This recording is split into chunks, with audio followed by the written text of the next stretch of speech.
All right, good evening, everyone. As Rosa said, my name is Drew Trainor. I'm a private practice physician in Denver, Colorado. And I can honestly say that we're thrilled to have you guys join us for this important discussion on the management of lumbar spinal stenosis. This is a condition that impacts a countless number of patients, and it does present a wide range of therapeutic options. I'd like to take a moment to recognize and sincerely thank our outstanding faculty. Each of them brings unique expertise and deep clinical experience to the topic. I'm sure you'll find their insights both practical and thought-provoking. We're really fortunate to have such an accomplished group lead this discussion. Now I'd like to do introductions. So first, Craig Smith. Craig is a physical therapist and co-founder of Smith Performance Center in Tucson, Arizona. His team uses phase-based rehabilitation systems, aligning pain, triggers, therapy, movement, and strength with long-term management for complex musculoskeletal conditions.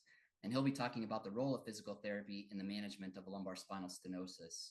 Next, we have Dr. Mattie. Dr. Mattie is an interventional pain specialist. He's in private practice. He's the co-founder of the Total Spine Institute based in Los Angeles, California, and he has multiple offices throughout the greater California area. He serves as the co-chair of the research committee for the Pacific Spine and Pain Society. He'll be discussing the role of lumbar epidural steroid injections, again, in the management of lumbar spinal stenosis. Next, we have Dr. Samir Sheth. He's an interventional pain physician at Sutter Health in Sacramento. He's also the co-chair of the education committee and the advocacy and policy class for the Pacific Spine and Pain Society. He'll be presenting on minimally invasive lumbar decompression. Next, we have Dr. Rick Pacius. He's in private practice in Newport Beach, California. He's previously held academic positions at UCLA and UCI, and he continues to publish research in the fields of pain management and regenerative medicine. And last but not least, we have Dr. Zack Sharfman. He's an orthopedic surgeon at the Southern California Orthopedic Institute in Los Angeles, and he specializes in minimally invasive, robotic, and complex spine surgeries. He'll be discussing the role of decompression with and without fusion, again, in the treatment of lumbar spinal stenosis. So here's our agenda. Welcome introduction, which we've already done. We'll have Craig go through the physical therapy, Ryan Mattie discuss epidural steroid injections, Dr. Sheth discuss minimally invasive lumbar decompression, Rick Pacius, again, is going to discuss the interspinous fusion devices, and Zack Sharfman will present on open surgical decompression. Once we're done with the presentation, we will move into a case study and a discussion. I will note that we'll have a question and answer at the end of the presentation tonight. So if you guys have any questions, please place those in the Q&A, and we'll get to as many of them as we can towards the end of the presentation. So with that being said, I'm going to hand it over to Craig and let him present on physical therapy. Thank you, Dr. Trainor. Thanks for giving me the opportunity to talk to you guys again. I think it's been a couple months since I was on here last with you. So like Dr. Trainor said, I'm going to be discussing the conservative care component. And in my opinion, it fails when it's vague. And I think we do a lot better when it's defined. We manage triggers and we fix that kinetic chain, which is really what I want to dive in today with you guys. And so when we look at where the literature stands with conservative care, especially with physical therapy, most of the PT studies, they just are an unclear grab bag of different interventions, which they call physical therapy. So it might be some level of flexion-based core exercises, some stretching, which is kind of interesting to stretch a sensitized nervous system, some level of general exercise like uphill treadmill, walking, things like that. But what you don't see really in any of the studies is any type of movement patterning, no behavior change, no systemized breakdown of the gait mechanic issues that develop with lumbar spinal stenosis. And also there's no real true addressment of the issues that you see with like quad calf and glute max weakening that happen with these types of patients. So clinically, I see patients manage these different types of issues in different ways. So even though we have the diagnosis of lumbar spinal stenosis, it seemed like they may present very, very different ways, which I don't think is often caught. So just from our standpoint in our clinic, we look at 10 specific constraints that typically drive these people's pain patterns. So pain anywhere in the kinetic chain, including the low back, but anywhere in the legs, thoracic spine. Inhibition of any of the muscles. So when they start to walk, do we see a dramatic reduction in some level of the myotomes? Core control, this group typically actually has an overactivation pattern, loss of hip extension, loss of thoracic rotation and extension, knee extension range of motion loss so that they can't get a trailing limb posture, strength deficits in plantar flexors, quads, glute max, and then their ability to walk flat and walk uphill, their level of nerve health, and then daily trigger management. Can you go on to the next slide? So yeah, I think the biggest piece that I see often is just that trigger management is just never actually done. And in our book, the way we think, we call the therapeutic gap, but treatments are what make the tissue capacity go up. Triggers are what cause it to go down. In this group, what's really interesting is the natural inclination to want to think perfect posture, standing erect with your spine extended, will actually be healing. And it is actually wild how often that's actually a therapeutic intervention that's given by other providers. So it obviously provokes symptoms. It's what it's gonna load the nervous system in that area. Daily trigger exposure. It's every activity that you do. If you are walking, you get lumbar extension twice throughout the gait cycle. So those types of issues, like they add up, and people's walking pattern is immediately altered with lumbar spinal stenosis. It doesn't just become altered once you actually start to feel symptoms. And like I said, there's no actual systematic trigger management plan. So you don't have anything that you're monitoring. You don't have these clear things that you're modifying, and you don't have the things that you need to eliminate. And we don't find any success with these individuals at our clinic if the triggers don't have a very clear plan. Go on to the next slide. Yeah, and this is just one of the biggest pieces. It's just really, when we say provocation to the patient and we say don't stand extended, what's funny is how often in their mind they hear stand up as tall as you can to make your back feel better. And it's just over and over again, we can say education, but we find that it's not typically tracked how often these individuals are still doing the triggers that actually drive their symptoms. And it's just one of the biggest issues that we run into over and over again.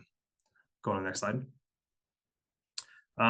One of the big points I want to hit that's not really that well described, at least in the physical therapy literature and a lot of treatment literature, but there's a huge amount of evidence around this being a connect chain disorder. It's a gait pattern disorder.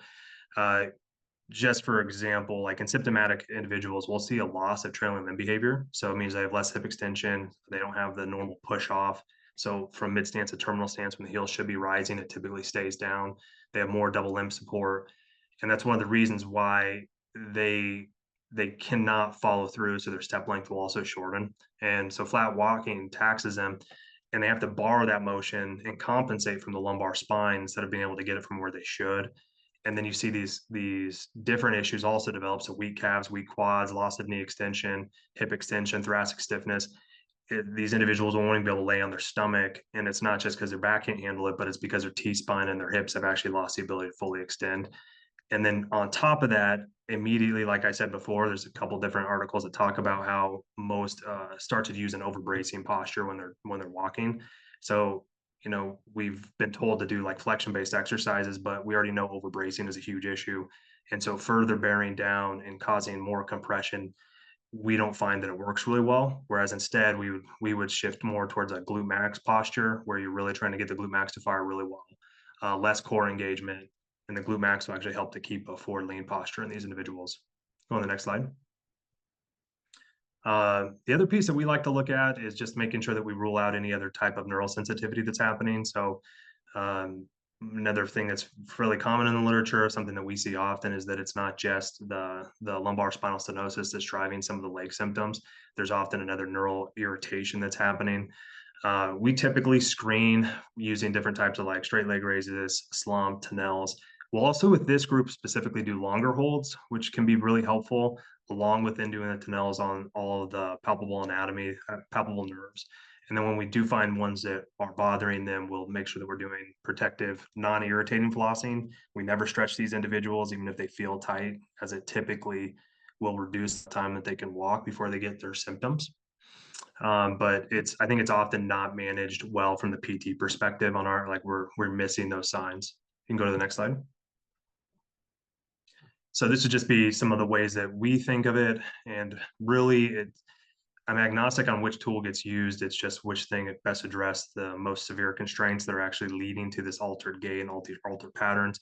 We've had a lot of success with manual therapy where it changes their ability to extend in like the thoracic spine and the hip.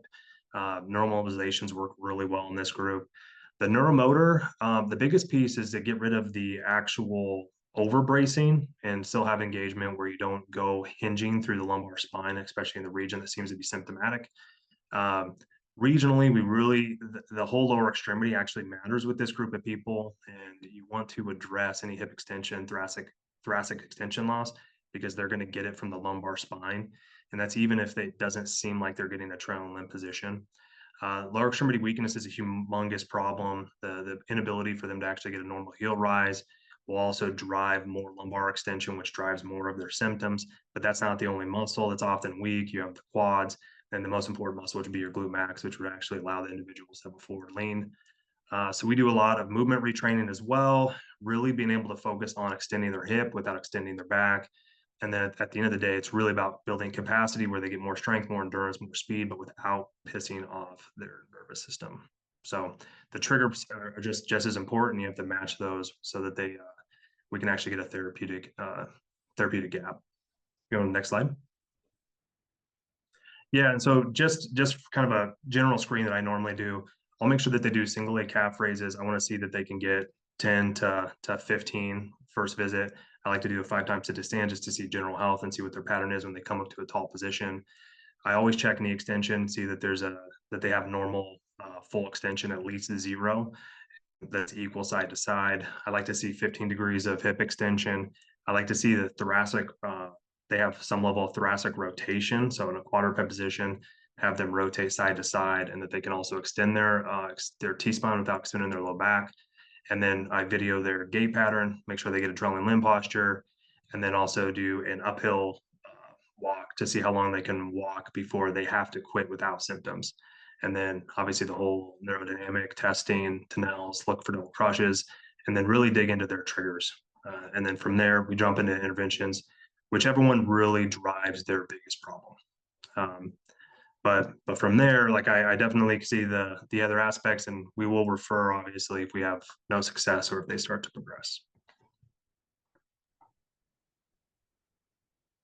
Perfect. Thanks, Craig. That was excellent. So now we'll pass it on to Dr. Mattie and his discussion about epidural steroid injections.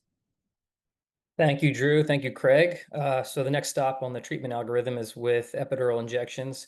There is a plethora of literature around epidural injections for various spinal indications, lumbar stenosis, radiculopathy.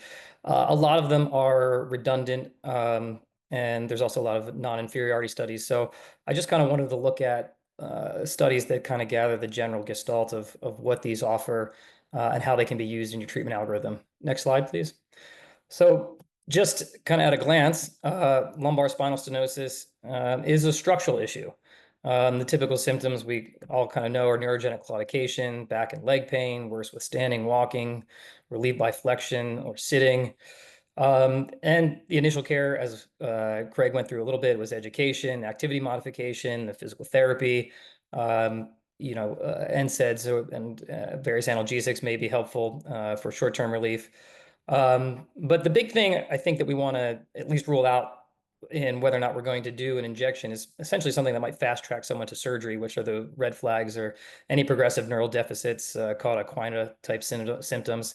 But if that's not the case, then it's fair play to consider epidural injections along the treatment algorithm. Next slide, please. So where do they fit? Probably after therapy and certainly before surgery. So in general, we have patients start with physical therapy if it's possible. If their pain is low enough that they can reasonably participate in meaningful physical therapy.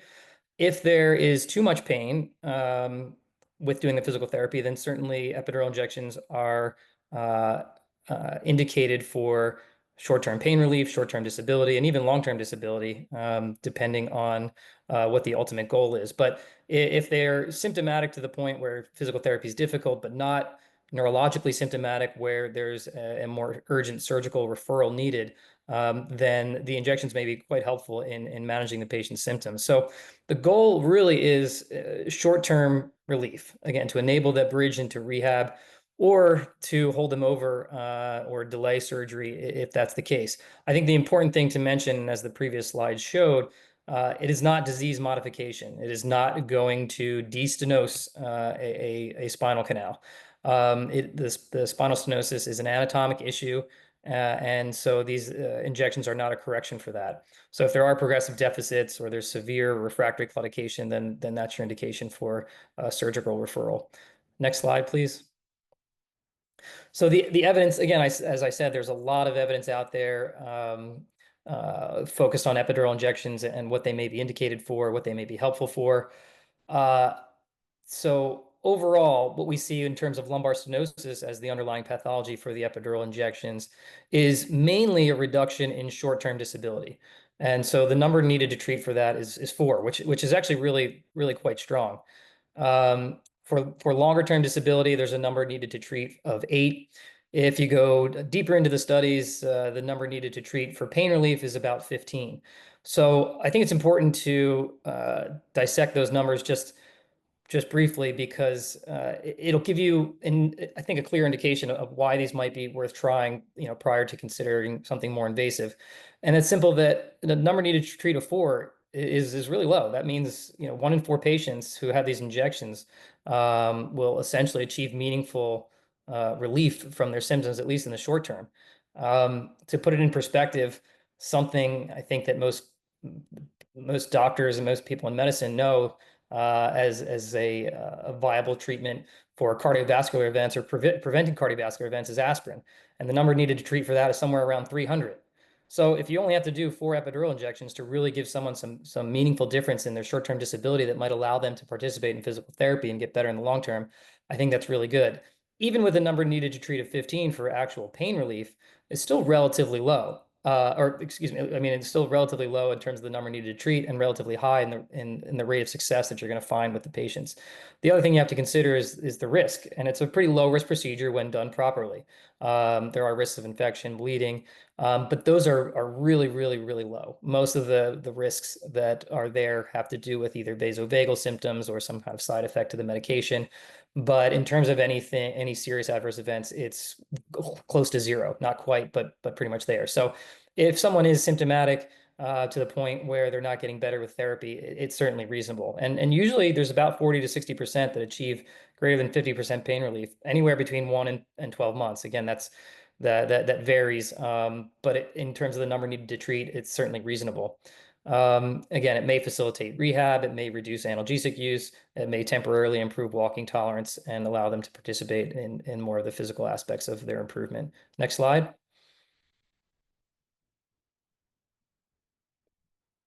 Next slide.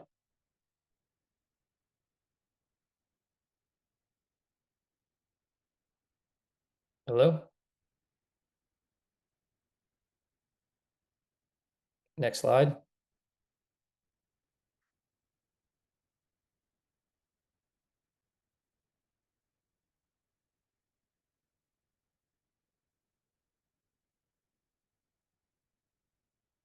Oh, okay, there we go. Sorry, I was waiting for that. So, oh, sorry, there we go. We skipped, yes, evidence against and the limits.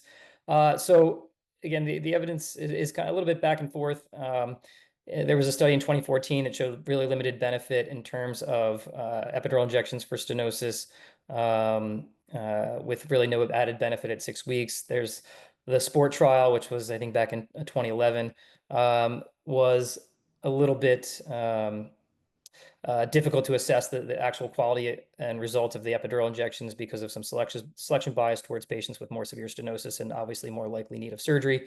But again, taken as a whole, as an amalgama, the studies generally show that there's more improvement short term, less evidence for long term, but a relatively low number needed to treat to reach some effectiveness. But again, it does not alter the natural history or the consistently reduced surgery rates. Next slide, please. So how can you use these? It varies based on the evidence. You can trial, 1 or 2 injections, possibly 3.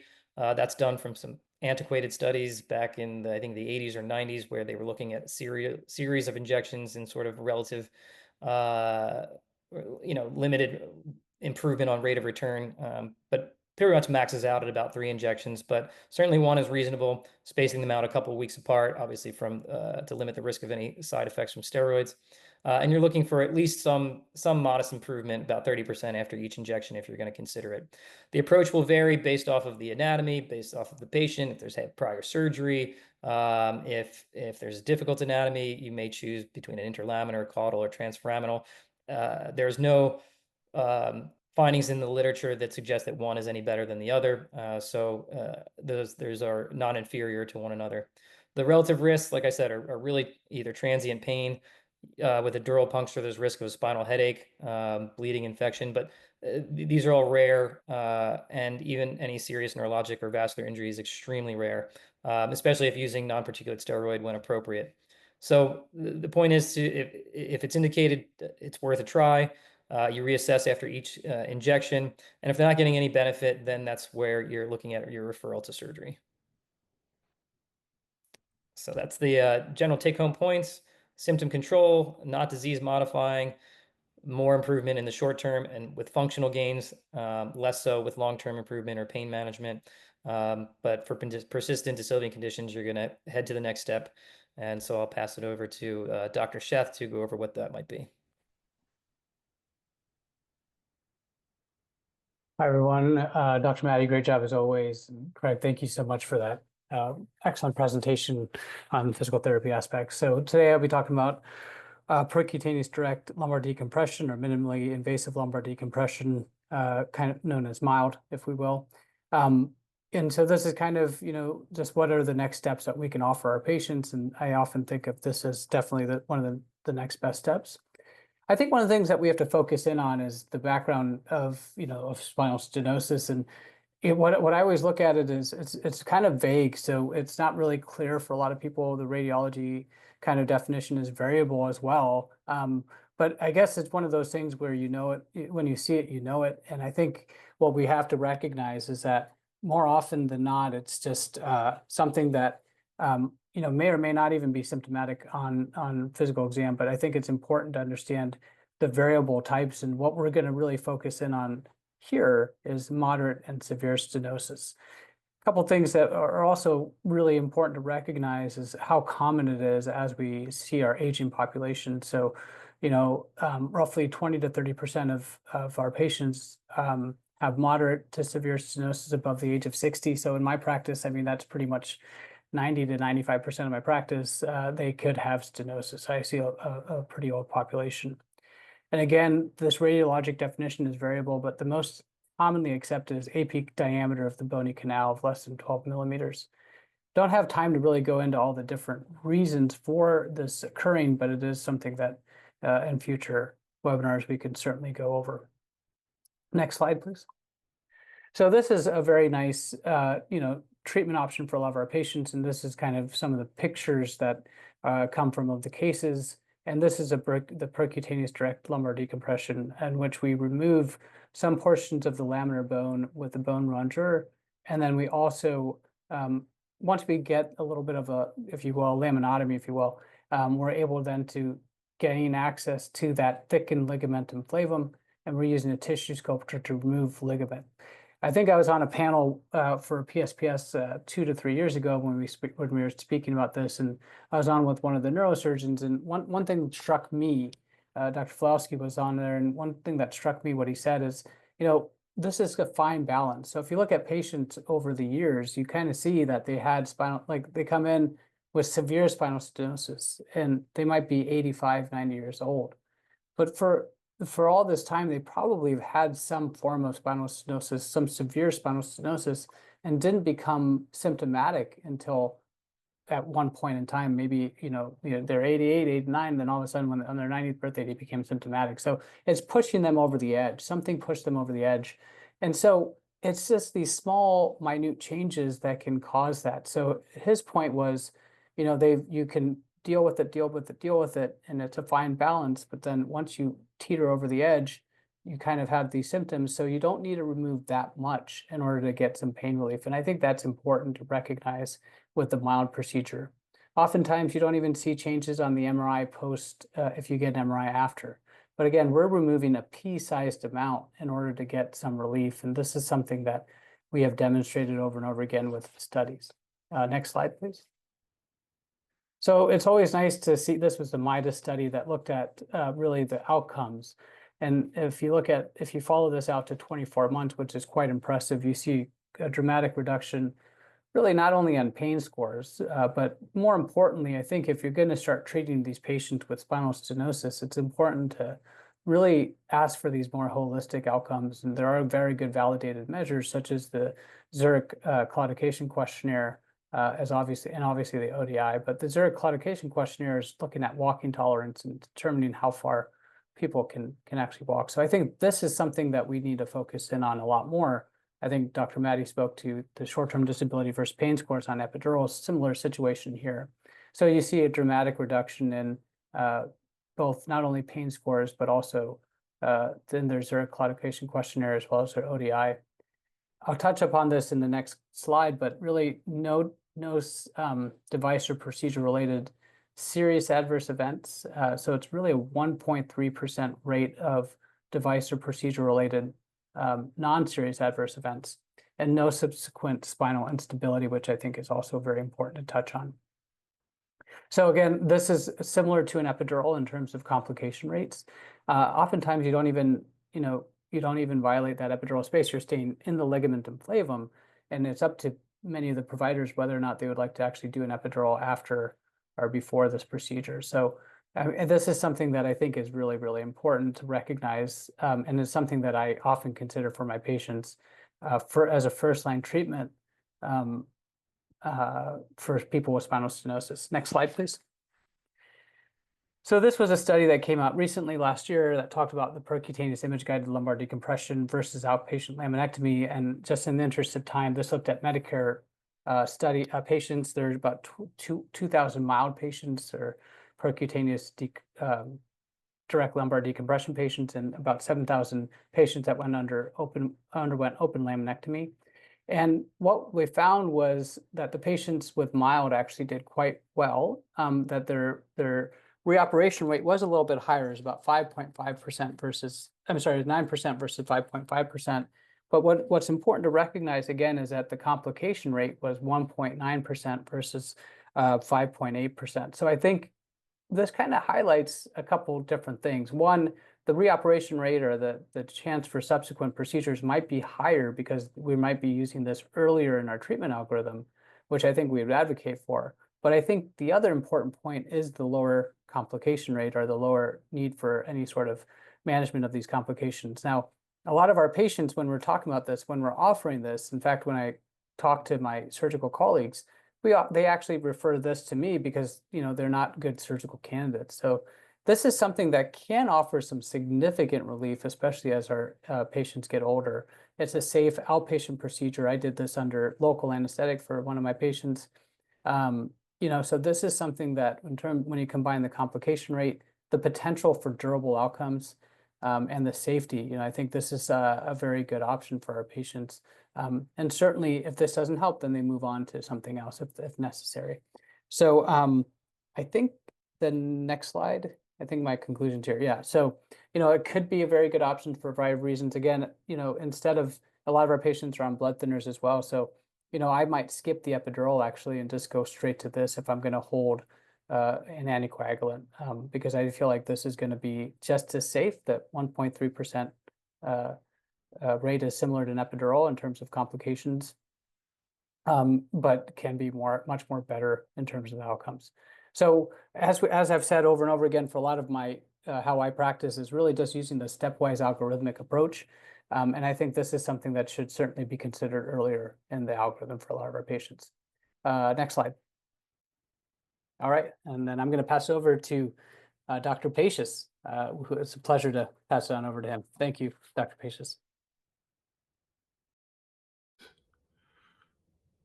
All right, let me get my picture up here. Thanks, everyone. Thanks, Samir. Great job. Interspinous fusion devices. Next slide. Okay, interspinous devices or techniques have been around since the 80s. The first commercially pushed product was the X-Stop by Medtronic. This was initially thought to be a great procedure, But as time went on, they saw that there was significant loss of effectiveness, and subsequently they pulled the product from the market. Next slide. Probably all familiar with Vertiflex. It was one of the first introductions for pain management to do something more than just an epidural. Very simple, easy procedure. Initial outcomes were pretty good, but what we saw is that because of the sharpness of the tines that interacted with the spinous process, we had erosion, and subsequently, following that, we had loss of function, especially in heavier patients, that the Vertiflex became less and less effective over time. So that got pulled by Boston Scientific, and theoretically it's going to be re-engineered for a new release down the road. Next slide. Two devices that are probably most common now are the Minuteman from Spinal Simplicity, and the other one would be Aurora's device, which is called the Zip. This is a lateral approach. Next slide. There was a study done last year, and what we saw was that there were significant improvements with this. If you've done this, it's a pretty simple procedure. It takes about 25, 30 minutes. Patients go home, a little post-op pain, somewhat, especially if you do a lot of local afterward. And we saw that in this particular study that fusion occurred with the bone graft that you place in there in 8 out of 9 of the patients. Next slide. When we look at this compared to an open decompression, you see that decompression is better, but overall, when you look at the significant drop in the visual analog score, they're pretty good all through with the Minuteman device. Next slide. And that'd be next slide, please. Thanks. And then we look at ODI, again, a significant decrease with both procedures, more comparable in this particular outcome measurement than it was in VAS. Both obviously did quite well. Next slide. Radiographic picture of it. You can see lateral and posterior views. Next slide. Zip is the other one that's pretty common right now. Good thing about this is that you can do it at L5S1, which is, unless you do an open Minuteman, it's really difficult to do L5S1. So Zip is good if you've got those patients. Different approach, direct visualization. Next slide. Flowsky did a study and showed 82% improvement from the procedure, meaningful improvement 65%. This is the beginning. There's more studies down the road that'll show the follow-up to this. Next slide. These tornado charts, as you're familiar with, that the bigger the line, the larger the number of people. And we see that people with 80% relief, pretty good. And subsequently at 50%, you've got about 50% improvement for overall. Next slide.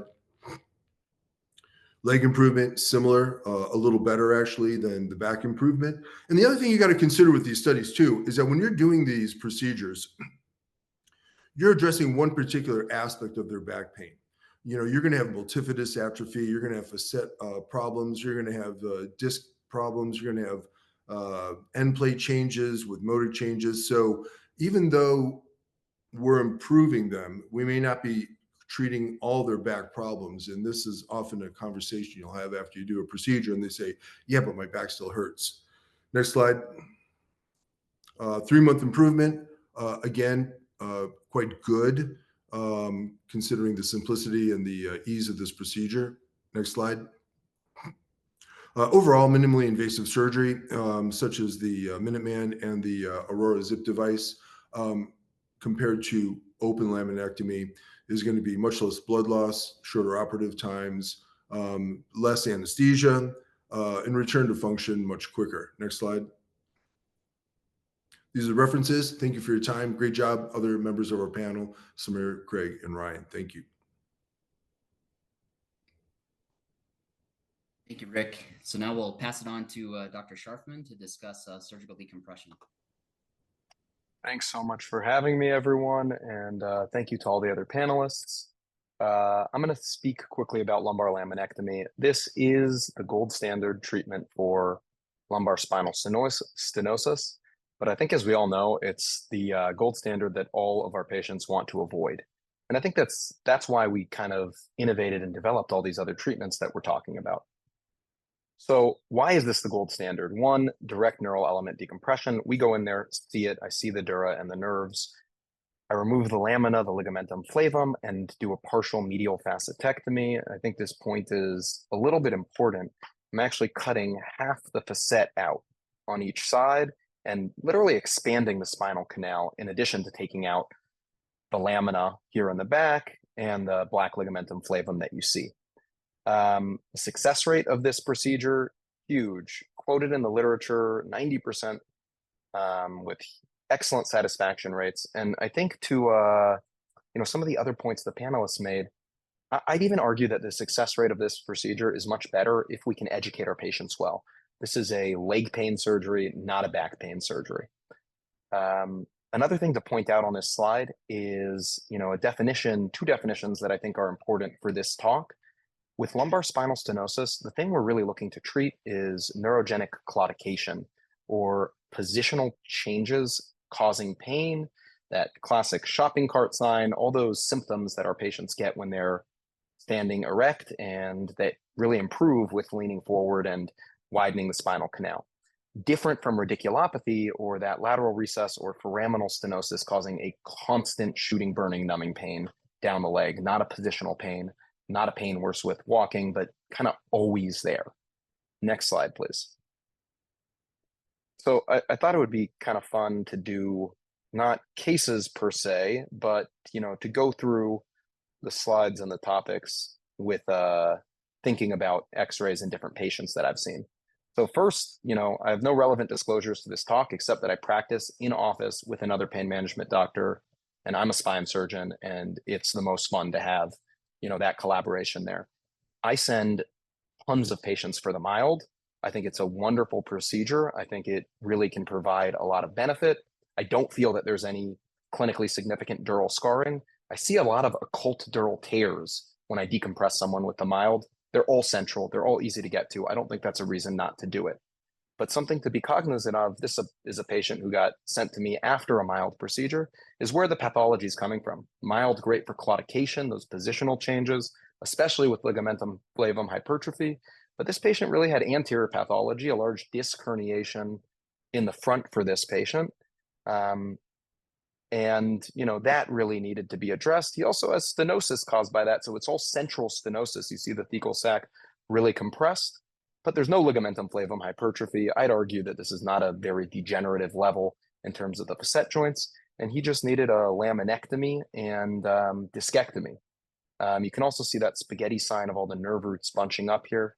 Patients with this don't necessarily do great with more minimally invasive procedures. Next slide, please.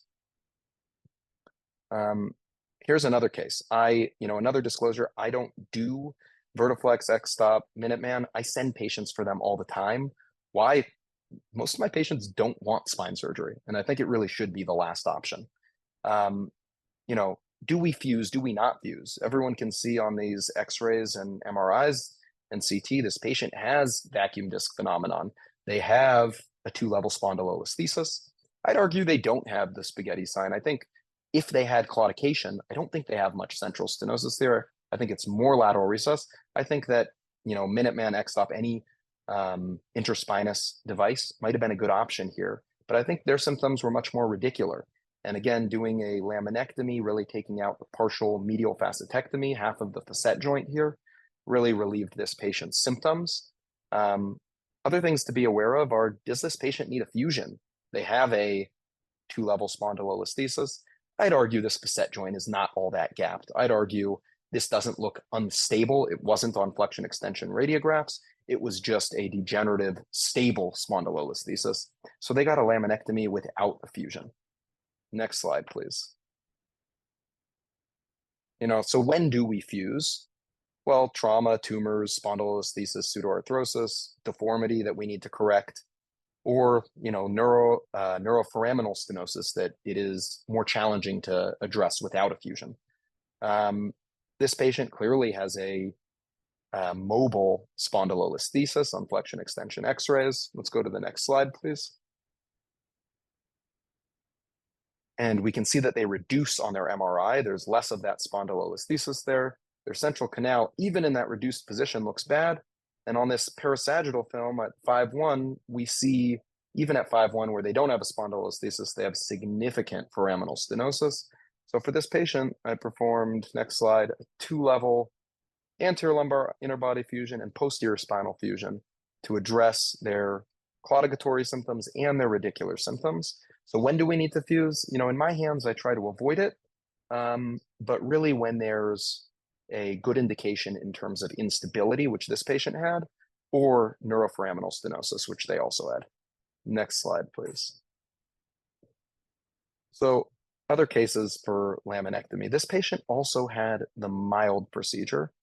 They do have severe central canal stenosis. I'd call that a spaghetti sign on the sagittal MRI image, and fairly severe calcified facet joints and calcified ligamentum flavum.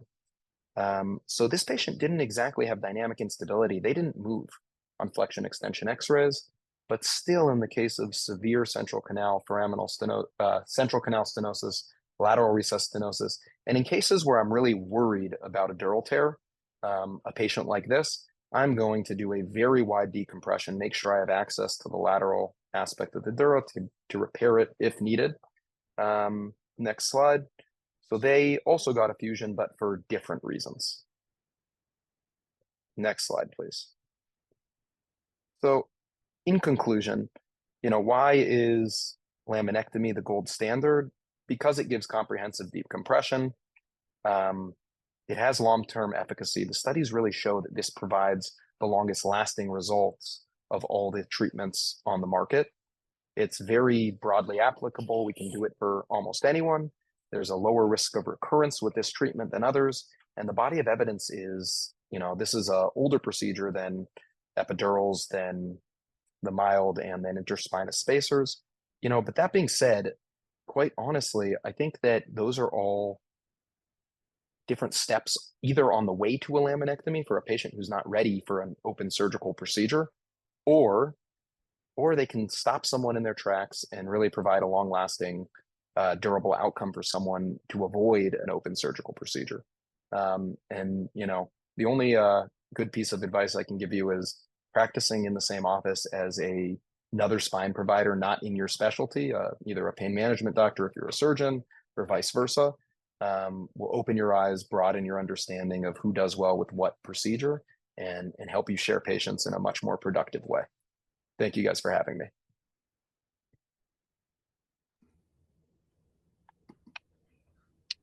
Perfect. Thank you, Dr. Sharfman, and thank you to all the faculty. Those were outstanding presentations, and I think it was very informative.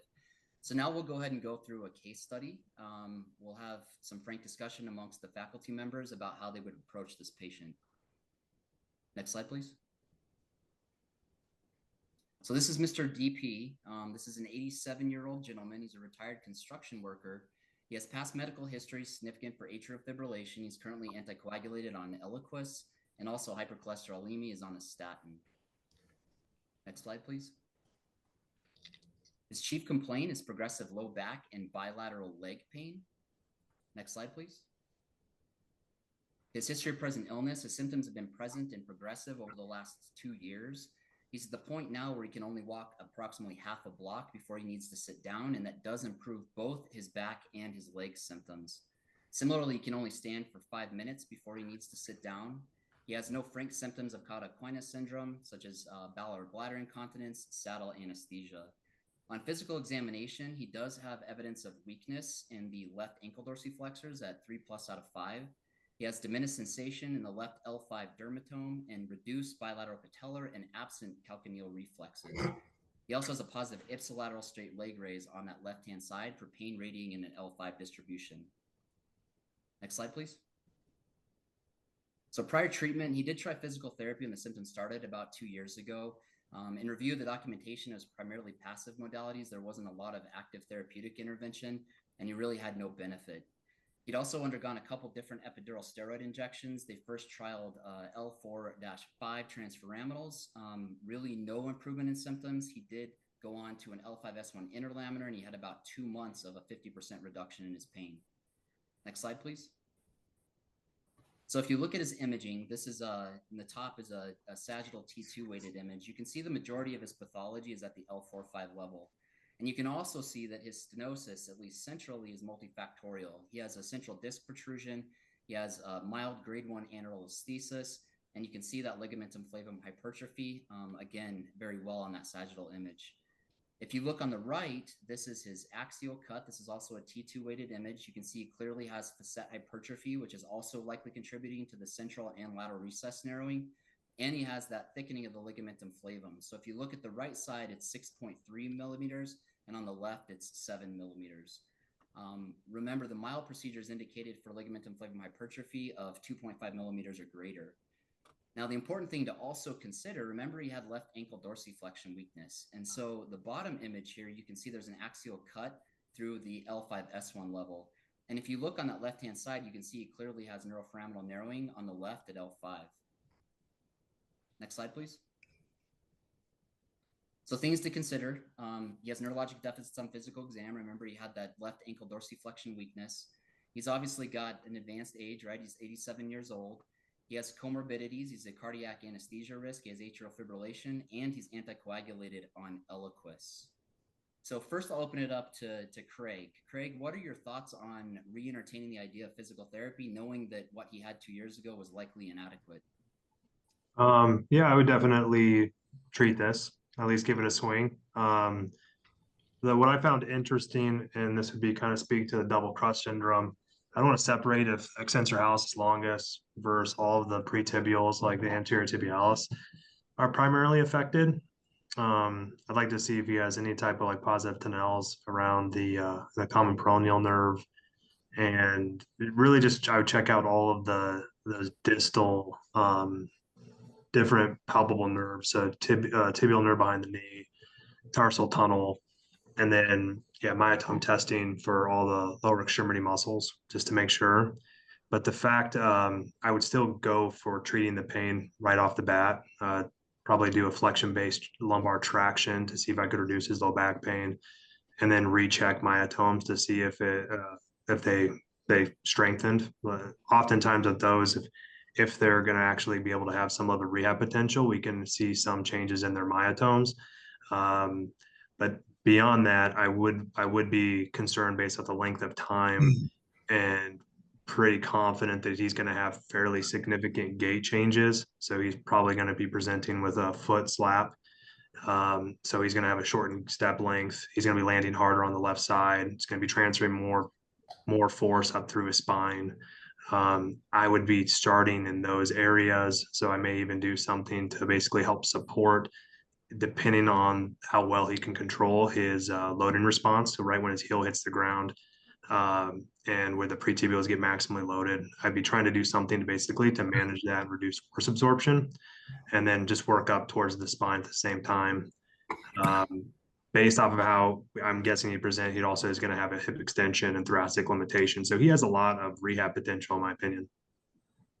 And then if stuff's not working, like Dr. Mattie talked about, I would be referring for cortisone injection to actually help me with my therapeutic interventions. Perfect. Thank you, Craig. So Dr. Mattie, I have a couple questions for you on this case. So first and foremost, remember you had the L5-S1 interlaminar and you had about 2 months worth of relief. Do you think it's worthwhile to repeat the injection, especially as Craig mentioned, as a bridge to improve his functional recovery through physical therapy? And secondly, what do you think the role of an EMG in this patient is? So remember you had that left ankle dorsiflexion weakness, and really an EMG may give us some prognostic information, especially, whether or not there's an active denervation process going on. And it may help us also differentiate L5 from L4, again, with that ankle dorsiflexion weakness. So a lot to ask, and I'm sure you'll give a great answer. No pressure. Well, yeah, you looked at it from, excuse me, one second. Henry, you have to get out of here. My son just ran in the room with me. He's 4 years old. Maybe he'll learn something. Anyway, so there's there's a couple things to unpack. One, yes, the prior injection was helpful and gave him about 2 months of relief, 50%, which I think is reflective of what we talked about in the literature, is something that you could expect. So you could use this both as a bridge to engage more in physical therapy if possible. I would look at it more to buy time in terms of symptomatically while getting a consultation with spine surgery. And I'm sure Dr. Sharfman will speak more on that. But this is where I think it's also helpful in practice for me. I have two neurologic spine surgeons in my office as well. And you can look at this from various aspects and treatment possibilities. The surgery, obviously, because of the comorbidities, makes it difficult. Now, you mentioned the EMG, and I think that's helpful for a lot of reasons. One is 3+ out of 5 is pretty significant weakness. I mean, he's barely anti-gravity, right? So that's pretty profound. But what you'd want to know, especially if you're going to take someone into surgery and maybe decompress around the affected nerve root, is it chronic denervation or is there active denervation? If it's chronic, then, okay, thank you. If it's chronic, then, you may not get much more improvement afterwards in terms of rehabilitating the degree of strength from those radicular symptoms. So, the EMG will be helpful because it is sensitive enough to pick up pure motor weakness. If there's active denervation, I'd say you're probably fast tracking it a little bit beyond the injection and more towards surgery, simply because you're trying to spare them any further motor loss. Excellent. Thank you, Ryan. Dr. Sheth, what do you think about the mild procedure for this patient? Clearly, he meets the criteria in terms of his ligamentum flavum hypertrophy, but given the overall clinical picture, do you think he's a good candidate? I think this is a perfect candidate for this type of procedure or for these minimally invasive spine procedures. Honestly, I would. These are the kind of patients I almost skip the epidural. I've had an instance just recently where I take a patient off of Eliquis for a spinal cord stimulator and had a significant complication, had a stroke. So, I don't think this is something that we should take lightly. So to do multiple epidurals and taking patients off of Eliquis is there's multiple studies on this. So I think this is something that if we can avoid taking patients off of their oral anticoagulants on multiple occasions, I think that would be helpful and reduce the risk for that patient. I think they would be a great, this is a case I would go to Dr. Sharfman or my neurological surgical colleagues and kind of discuss right away, hey, do you think that this should go to mild first, or do you want to do a surgery? Because I think with the weakness, I'd be very hesitant to do without, consulting with the surgeon. I would be hesitant to proceed with this procedure. Now, many times the surgical colleagues often tell me that let's go and try the mild procedure first, especially Ryan made a great point with the EMG and, if it's a chronic versus kind of a fast acting acute situation, we may fast track it. But, I think there's a lot of things to consider here, but I think the most important thing is that collaboration with your surgical colleague and really trying to minimize how many times we've taken this patient off of Eliquis. So those are my comments on this. Excellent. Thank you, Dr. Sheth. Dr. Pacius, looking at this patient's imaging, clearly he's presenting with symptoms of neurogenic claudication, but also symptoms of radiculopathy. Do you think he's a good candidate for interspinous fusion? Well, a couple things. Let's assume the EMG shows that it's a chronic problem, not an acute problem. If it's an acute problem, and depending on what nerve root, more likely L5 nerve root, because of the lateral recess stenosis that we see on the last image, then assuming that it's chronic and not acute. So what we've got is, the first question is he did well with an interlaminar at L5S1. So when I see people with like a couple levels of problems, I'll do, and again, the selective nerve root, transforaminal epidural to try to isolate which one's really giving the most problem.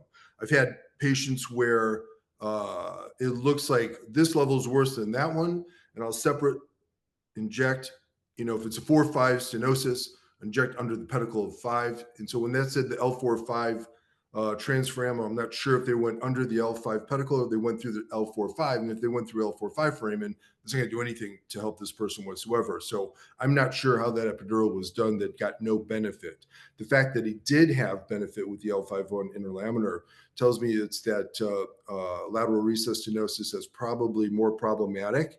And getting paid for 2 levels of minimally invasive is challenging. So you got to pick one. So first I do diagnostic blocks at L5 under the L5 pedicle, bilateral, and S1 foramen to see which level got more improvement. Say that it was the 4-5 that was the worst. I would do an interspinous space first before I did mild, telling them that I was going to do mild later, because if you can open up that space, your mild is going to be much more effective. And this is something that Doug Beal and I worked through a number of years ago when we were looking at Vertiflex, where we thought, well, do we do Vertiflex or mild? And our conclusion was open up the space first. If they do well, great. If not, a mild may be a better approach. So kind of reverse thinking, I think, what most people do in their algorithm. Thank you, Dr. Pacius. And then real quick, Dr. Sharfman, I want to make sure that we're respectful of everybody's time. And we do have one question from the audience. So I'd get your quick feedback and then we'll address that question. Yeah, definitely. Thank you. I think a lot of good points are brought up here. And the number one thing I need to know for this case is, just what does the patient want? He's 87. Surgery has real risks. Intubating, as silly as it sounds, the eye test will tell me a lot about this patient. And if I'm willing to put him through a surgery, I'm definitely not fusing him. Forget about that spondylolisthesis. Looks stable. He has transitional anatomy of the lumbar spine, something just to point out there. So the nerve root levels are a little off.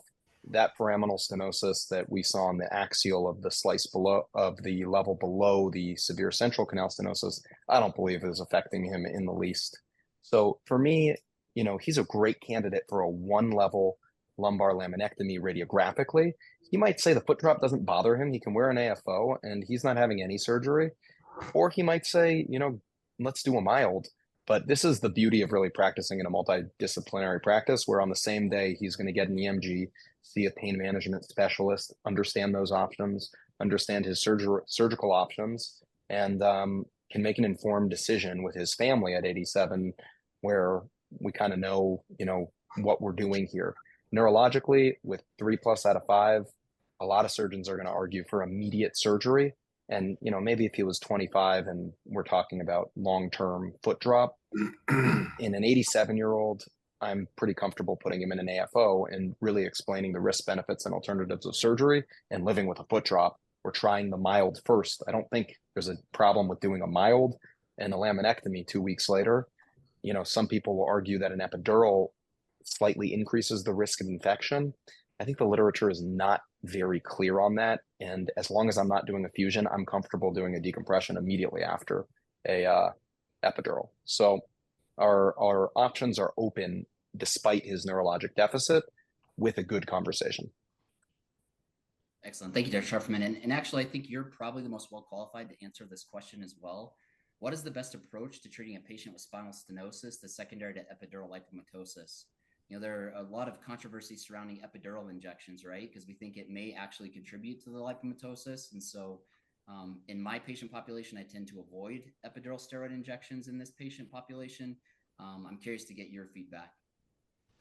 I've been remarkably successful lately with these new oral medications for weight loss.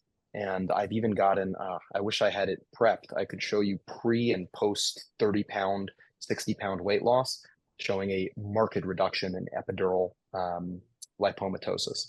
When necessary, I do open decompression for this.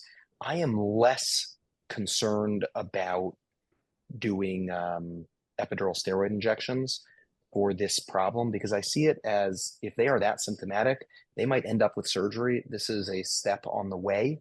So it doesn't bother me to give them a couple epidural steroid injections to try to reduce pain and avoid a surgery. And I have a couple patients who have had really good results with the mild, and a really talented PSPS interventional pain management doctor has even taken a narrow tip sucker after doing the mild and put it in the epidural space and sucked out epidural fat, which is something I routinely do in surgery after I've done a laminectomy. Either use a Woodson or even a brazier tip sucker to suck out epidural fat gently. Very hard on medium or low suction to cause any problems with the dura there. And he's had very good results with that. So, I think there are a lot of options here. A lot of these patients end up with surgery, but I've seen success with mild. I've seen success with epidurals, at least in the short term. And if you can argue with insurance and get your patient on a weight loss a medication to augment weight loss, I've seen marked success with that. Excellent. Thank you. Thank you. And again, I want to be respectful of everybody's time. It's 8:31. This was a great discussion. I want to thank the outstanding faculty again. You guys all did a great job. I hope everybody here found this valuable. And we hope to see you guys at the annual conference. It's September 18th to September 20th at the Venetian in Las Vegas. So thank you all again, and have a great night.